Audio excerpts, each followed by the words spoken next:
Kama unatembea kwenye neema ya Bwana, uwe na uhakika unatembea kwenye bima ya Bwana, na kwa sababu ni bima yake, atasimamia masharti ya bima ya kwamba atakufuatilia pahali popote pale unapoenda, hata kuacha yatima. Atasimama pamoja na wewe wakati wewe umelala, yeye halali.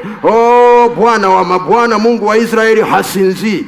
Anakaa na kukutazama, anajua kabisa ya kwamba huyu mtu anahitaji msaada. Wakati shetani anasema nitamvizia wakati amelala, anamkuta mtu amekaa pale, anashangaa huyu katoka wapi. Anaangalia nuru imejaa kwenye chumba wakati taa haziwaki. Kwa nini? Kwa sababu nuru ya Bwana ina nguvu kuliko giza lote la yule mwovu adui. Haina maana hutakutana na mapambano kwa sababu neema unayo, ila una uhakika wa kupita.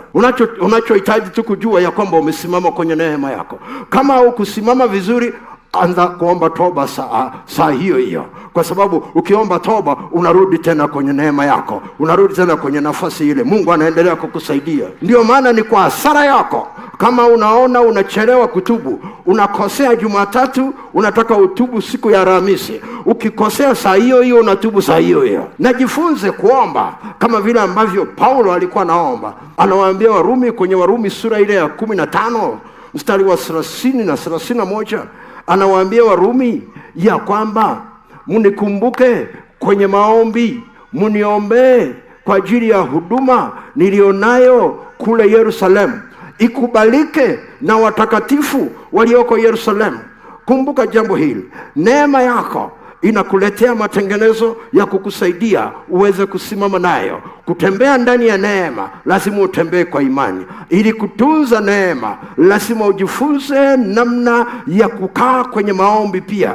Kibali ulichokipokea kwa imani, lazima pia kitunzwe kwa maombi. Lazima kitunzwe kwa maombi. Ndio maana Paulo, pamoja na kwamba kule Yerusalemu ilichukua muda wanafunzi kumpokea, lakini hata baada ya kupokelewa, kila baada ya muda kidogo kuna watu wanainuka, kila baada ya muda kidogo watu wanainuka wanapingana naye. Akasema, jamani, mnisaidie kuomba huduma nilio nayo huko Yerusalemu ipate kibali. Na wewe usiogope, usikae ukianza kufikiri tu wananyanyuka tu juu yangu, wananyanyuka tu juu yangu kila siku, wananyanyuka juu yangu kila siku. Unafikiri sasa shetani asiponyanyuka juu yako, kazi yake ni nini sasa?